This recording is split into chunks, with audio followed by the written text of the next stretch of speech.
Tell me more about your singing, because like I know you can sing, and my only interest being, I didn't go to the karaoke event that they had, but I know that you were there singing a bunch of languages. I know that you can sing languages, and like it's one thing to know how to speak a language and then sing the language as well. That's different, and you can sing a bunch of languages except Vietnamese, which is a waste. But that's alright. I still hang out with you. Well, first of all, I'm gonna put a quick disclaimer on Hmm. in your opinion. In what? In your opinion. In my opinion. Yep. For the you know how you're like, oh, Vietnamese singing is a waste. It's a what? It's a waste. A waste? Yeah. Oh, not a waste, but like I get it. I know what you're saying. Yeah, like it's like because only a certain people can like hear it, like listen to it, vibe with it. You know, and it's coming up, and I think that's why that we have so many Asian cultures like picking up a lot of outside pop music because that's how you become relatable to the rest of the world. But yes, on a base level, like, you know, someone who's Filipino will listen to say something that's Vietnamese and be like, oh, I can jive with this, I can jam with this. Yeah. But someone who, I think, if you're a Mandarin speaker, less likely because Yeah. Mandarin's such a, how would you describe that language? Oh, I don't want to mischaracterized. Compared to like Cantonese, that has a lot, well, and in Vietnamese, it's really.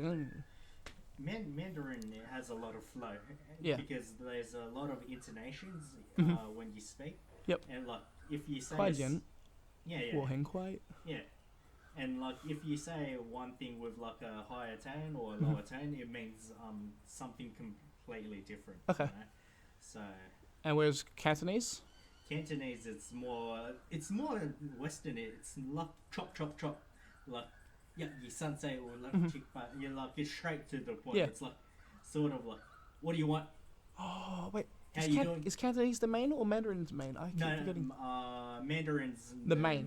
The one, main. yeah, Cantonese is the traditional. So yeah, I'm pretty sure Vietnamese is more similar to Cantonese. Actually, you would know Yeah, Cantonese, and then so Mandarin speaker, yeah, is the person who's going, not really like yeah. listening to different Mandarin music. sounds very philosophical. Hmm. Yeah. Okay. Whereas Cantonese, it's like, oh, let's make a transaction. Give Yep. me $5. Yep. Here's $3 change.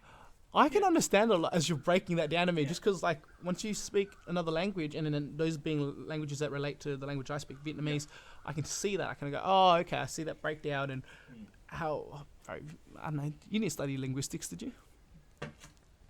Your mum did, or something. I wouldn't say study. It's just experience because mum learned like 4 or 5 languages Mhm. through watching like movies and Mhm. shows and all that stuff, man. What? What? Didn't she study anything? Like I thought she studied Oh some yeah, language thing. she studied. What's like, this? Linguistics Vietnam. major. Oh, Yeah. really? She was. Not linguistics and major or Mhm. whatever, but like she studied in like Different languages. Yeah. Yeah. Yeah. Damn. Bro. Yeah. Wish I spoke more. That's one of the things I want to do when I get more time is learn more languages. I don't know, like What languages would you pick up? very interesting question. I know that there's like a need for like first of all I want to tone up my Vietnamese. So there's a level of wanting to go back to Vietnam to like just immerse myself in that. So just I'll never be as good as someone who's learnt properly growing up, but better Vietnamese, like writing, reading, that kind of stuff. And then once that's done, I'll have Vietnamese. Oh, I do have Vietnamese under my belt, but yeah, better. I'll have Vietnamese English under my belt. I want to then go maybe something like Mandarin. Honestly, it being a useful language, like just for work and stuff, and like people, bro, there's like, isn't it? I don't know the statistics. The second most spoken language, right? First most. Because China's got so many people. Yeah. You know, wow. Look, it is like one of the most popular languages. Yeah. Only because of like how many people. Yes, because it's not speak just China. Yeah. China's big enough on its own. Yeah. China speaks it, Yeah. and then do they speak it in Hong Kong? Oh yeah, they speak it in Hong Kong, But they also do speak Cantonese. Cantonese. Yep. Cantonese is more of the main language in that province. Mhm. And then yeah, when you look at it like with countries and stuff that are near it as well, people will learn those languages. Like for example, it's very normal that I learned Italian when I was in high school. But like someone in Vietnam in their school program, they'd be available for you to learn, English and then Mandarin. Yeah. Because even though Vietnamese, I think I'm just spitballing now because I just assume I'm just putting up the logical bricks. Vietnamese, even though it sounds a lot more similar to Cantonese, which is my understanding, it's easy to learn Cantonese if you speak Vietnamese, which is what I might do. Yeah. But they will teach specifically Mandarin in Vietnam because that's the trade language. That's the language that you might be able to take to go to work and get another country and work and things like that. So a lot of Chinese tourists coming to Vietnam. Boom, that's useful. That's trade. So yeah, it's English or Chinese. That's usually Mandarin where people usually go.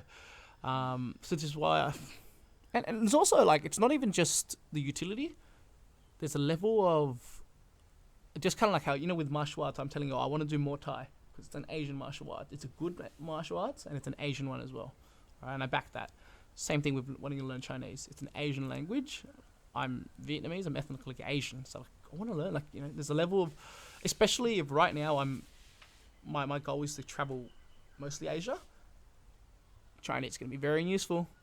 Chinese, even if you find yourself somewhere else in Asia that's not China, Chinese will still be very useful.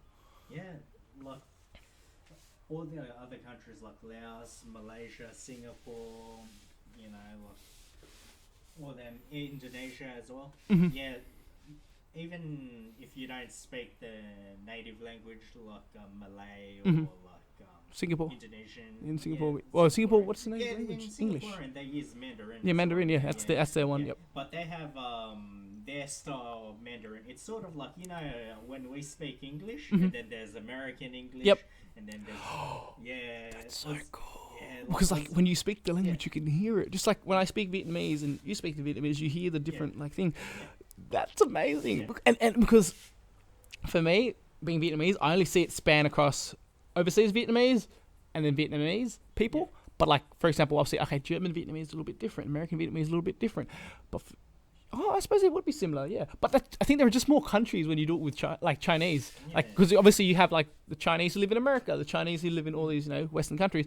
But then what about the Chinese who live in Singapore? The Chinese who live in Hong Kong?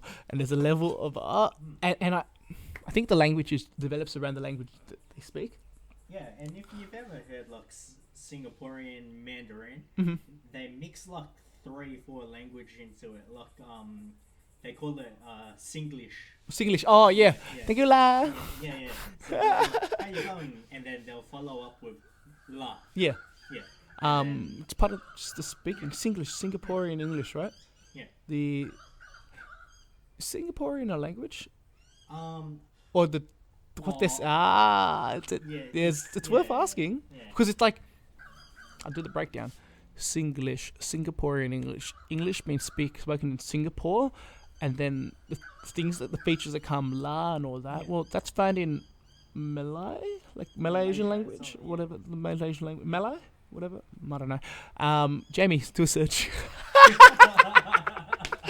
I wish. Oh my god. Yeah, man. I'll do a search now, man. Like, you get this, bro. You got a piece of technology here that can tell me all the things in the world, and I don't use it.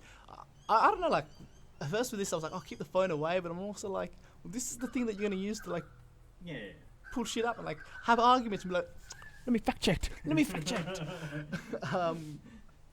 Malaysian language. It's Malay. Malay. You speak Malay. Malaysian. You speak Malay. Oh man, you sounded That sounds much better. Malay sounds. Butcher the language. I'm messing up, bro. A lot of angry Malaysians. I want to travel Malaysia. I want to cross through the border from like Singapore into Malaysia, into Thailand, into Myanmar, back into Thailand, and just don't worry about it. It's a whole trip, bro. I'll tell you about it some other time.